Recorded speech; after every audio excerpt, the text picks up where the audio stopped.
పిల్లి శాపాలకు ఉట్టి తెగుద్దా అనేది ఒక సామెత ఉంది. ఆ, నరదృష్టికి నాపరాలైనా పగిలిపోతాయని ఇంకో సామెత ఉంది. దీనిలో ఏది వాడుకోవాలి మేము? లేదు లేదు, ఇది రెండు కరెక్టేనండి. ఇక్కడ ఒక విషయం, దృష్టి దోషాలు ఉన్నాయి, నేను కాదన్ను, ఎందుకంటే Yes. నేను ప్రాక్టికల్గా చూస్తాను. Yes. దాని నుండి మనం ఎలా బయటపడాలి అంటే, ఒకటి మిమ్మల్ని భగవంతుడే కాపాడుతూ ఉంటాడు. భగవంతుడు కాపాడుతూ ఉన్నప్పుడు ఇటువంటివి ఏం చేయలేవండి. ఓకే. మనం నరదృష్టిలు, లేకపోతే పిశాచ బాధలు, ఇంకోటి Yes. ఆ గురువు మనల్ని ఎలా కాపాడుతాడు. మనం ఎవరినైతే గురువు కింద పట్టుకుని, నేను మొన్న ఒక ఆవిడ వచ్చింది, ఏమండి నాకు జీవితంలో ఏదో ఒక లోటు ఉందంటే, అసంతృప్తి ఉంది, నేను ఏంటో మరి అది తెలియట్లేదు, నాకు ఇది ఎలా పోతుంది అంటే, అమ్మ మీరు పని చేయండి, ఒక గురువుని పట్టుకోండి.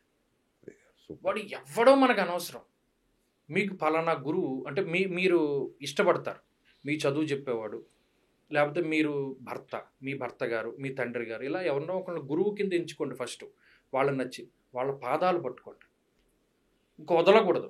దత్తాత్రేయుడు విష్ణు శర్మ అనేటువంటి ఆయనకి అలాగే అనుగ్రహాన్ని ఇస్తాడు. చాలా మందికి తెలిసిన కదా. ఈ విష్ణు శర్మ అన్న ఆయన కాళ్ళ మీద పడిపోతాడు. ఆయన అనేక రకాల పరీక్షలు పెడతాడు. ఒక గురువు యొక్క పరీక్ష శిష్యుడి యొక్క స్థాయిని బట్టి ఉంటుంది.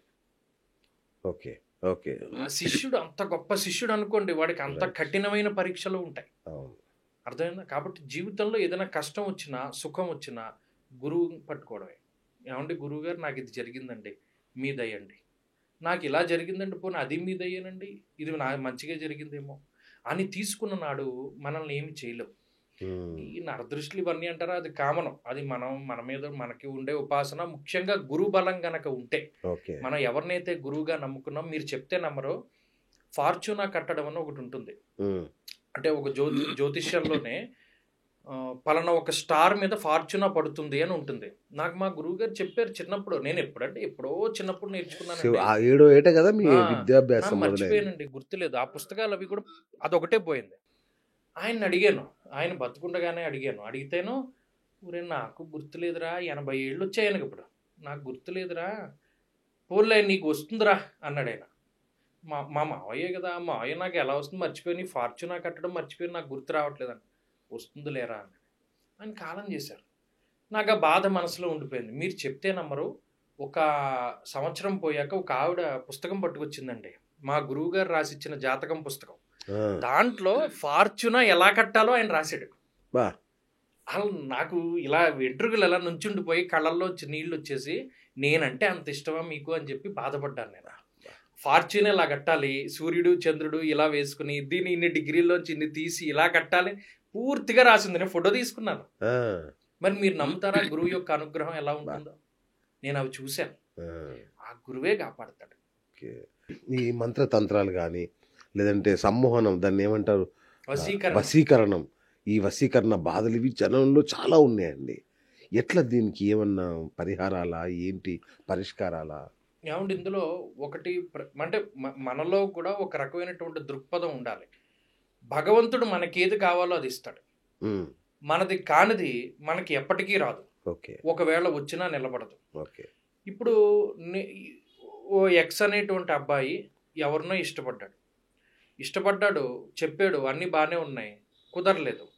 వీడు, నేను ఆ అమ్మాయి మీద వశీకరణం ప్రయోగించి నా దగ్గరికి తెచ్చుకోవాలండి అని చెప్పి నా దగ్గరికి వచ్చాడు. నేను చెప్పాను, అలా చేయగలిగితే లోకంలో ఉన్న పెద్ద పెద్ద డబ్బున్న వాళ్ళ కుమార్తెల మీద అందరూ వశీకరణం ప్రయోగించి బ్రహ్మాండంగా వాళ్ళని మన వైపు తిప్పుకొని, మీరు వారిని వివాహం చేసి ఈ దరిద్రం అంతా పోతుంది కదా, ఈ పిల్లని ఎందుకు, బాగా డబ్బున్నవాడు అమ్మాయి మీద వశీకరణం చేసుకోవాలి.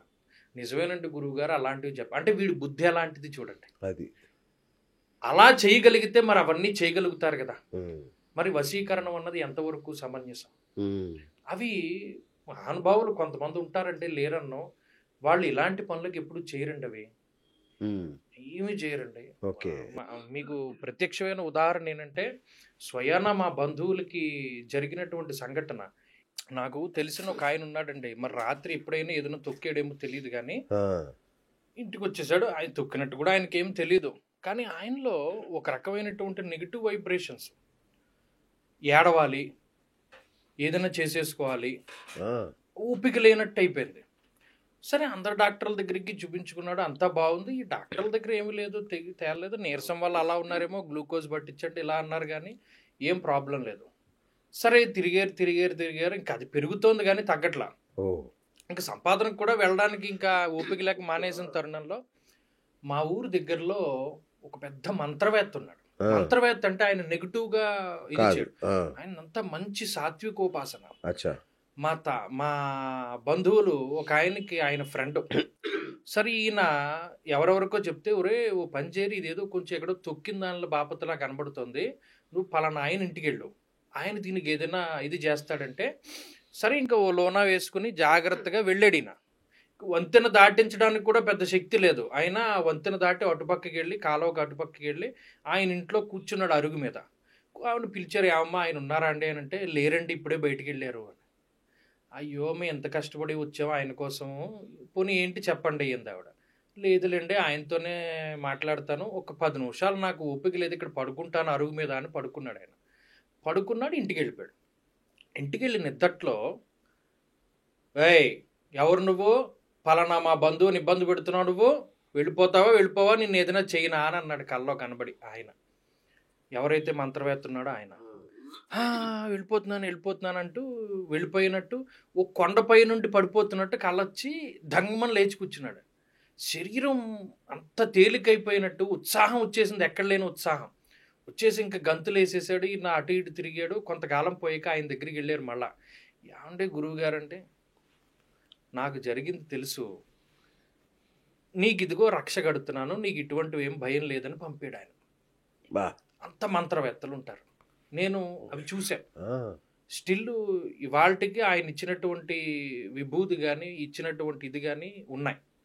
ఆయన లేకపోయినా ఆయన, నేను మొన్న నాకు ఒక ఆయన, మీరు చెప్తే నమ్మరు, మరి భగవంతుడు ఇస్తాడేమో తెలియదు కానీ, ఒక ఆయన పిలిచి, మా ముత్తాత గారు 3 పుస్తకాలు ఉన్నాయండి, ఇవి పాడైపోతున్నాయి, మీరు పట్టుకుపోండి అన్నాడు. నాకు మహదానందం, నేను తిండి లేకపోయినా వెళ్ళిపోయాను. 3-4 గంటలు కూర్చొని అన్ని పుస్తకాలు తీసేసుకుని, ఎన్ని పుస్తకాలు ఉన్నాయి అందులో. జలార్గళ శాస్త్రం ఉందండి. జలార్గళ శాస్త్రం అంటే ఏంటంటే, ఎక్కడ నీళ్లు పడతాయి, అందులో మాట చెప్పాడు, మీకు ఎక్కడైనా ఈ మొక్క కనబడితే ఈ మొక్కకి 3 అడుగుల దూరంలో ఈ పాము ఉంటుంది, జాగ్రత్తగా మొక్క దగ్గరికి వెళ్ళండి. ఆ పాము కనబడింది అనుకోండి, ఆ పాముకి తూర్పుగా ఇంత జలం ఉంటుంది, తీసుకోండి అన్నాడు. అలా ఎవరికి మత్తి ఉంటుందండి? మత్తి లేదు ఎవరికిన్నో. మీకు ఈ మొక్క కనబడితే ఆ మొక్క కింద ఈ నీరు ప్రవహిస్తుంది ఇన్ని అడుగుల లోతులో. ఒకవేళ ప్రవహించలేదనుకోండి, మీకు ఉప్పు నీరు పడింది అనుకోండి, ఈ నీళ్లలో పలానావి కలపండి, ఆ నీళ్లు తేట కింద మారుతాయి, మీరు తాగొచ్చు. సౌండ్ లేదండి, అది 10 పేజీలు 15 పేజీల పుస్తకం ఉంటుంది. జలార్గళ శాస్త్రం అని పేరు. ఎప్పుడుది? అది 1860వ సంవత్సరంలో పుస్తకం. చెదబట్టేగా మిగిలిన పుస్తకం తెచ్చుకున్నాను నేను. నాకు అర్థమైంది కొంచెం అందులో. మీ చిన్నప్పుడు చేసేవాళ్ళు కదా మీరు, నీళ్ళు ఎక్కడ పడతాయి? మా ముత్తాత గారికి వచ్చు, మా ముత్తాత గారికి జలార్గళం వచ్చు. బట్ గొప్ప విచిత్రం, ఆ పుస్తకం నాకు దొరికింది. కానీ మీకు గురుముఖత లేదే రాదు విద్య. రాదు. కరెక్ట్. మనం అనుకుంటాం ఇది చదివి ఏదైనా చేసేస్తావేమో అనుకుని, రాదు. మీరు చెప్తే నమ్మరు, నేను బోల్డ్ వాస్తు పుస్తకాలు చదివాను, నాకు ఏమీ గుర్తులేదు. ఒక్కరోజు గురువు గారి దగ్గరికి వెళ్ళి కూర్చున్నాను, అంత జ్ఞానం వచ్చేస్తుంది ఒక్కరోజే. ఆయన చెప్పిన విషయాలకి, అంటే కొన్ని ఫండమెంటల్స్ ఉంటాయి కదండి, అవి అర్థమై. ఇవి అంతే, ఎవరైనా ఒక గురువు.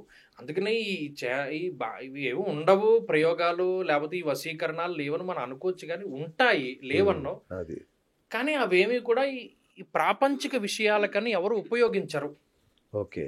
అంటే నేను చూశానండి, వనమూలికలు తీసుకొచ్చి సముద్ర తీరంలో ఏదో చేస్తే వశీకరణం అయిపోతుంది. ఒక ఆయన ఎందుకు ఇక్కడే మన దగ్గరే, ఒక ఆయన వచ్చాడు నా దగ్గరికి, పుట్టిన పిల్లలు నాకు పుట్టలేదేమో అని నాకు సందేహంగా ఉందన్నాడు. చాలా మీరు ఆ పొజిషన్లో ఉంటే ఏం చేస్తారు? రాజద్రోహం చచోరత్వం స్త్రీదోషం నిధి దర్శనం అనర్ధ్వాపాదకం కర్మ జ్ఞాతమప్య ప్రకాశయేత్, ఇవి చెప్పకూడదు అన్నాడు.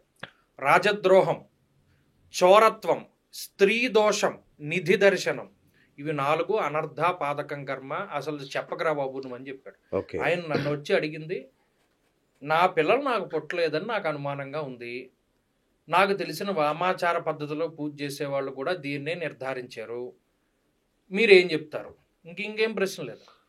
నేను అన్నాను, ఏమంటే ఆయన జాతకాన్ని చూసి సుతే సేబాయుషే విత్తే బహుపుత్రీ నసంశయ అన్నాడు.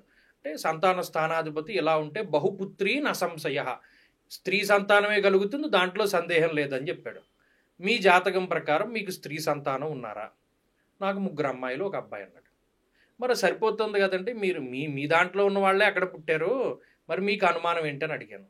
నాకు వామాచారంలో పూజ చేసిన ఏమంటే వాళ్ళని వీళ్ళని అడుగుతారు, ఆ అమ్మాయి వెంట్రుకలు తీసుకోండి, మీ వెంట్రుక తీసుకోండి, రెండిట్లోనూ DNA ఉంటుంది, మ్యాచ్ అయిందో లేదు తెలిసిపోతుంది, నేను చెప్పింది వాళ్ళు చెప్పింది కరెక్ట్ కాదు తెలిసిపోతుంది అన్న. అప్పుడు ఆయన అది చేశాడు. నాకు ఈ విషయం కూడా తెలియదు అన్నాడు ఆయన. అంటే ఇక్కడ శాస్త్రాన్ని పట్టుకోవాలి, ఇప్పుడున్న టెక్నాలజీని పట్టుకోవాలి కదా.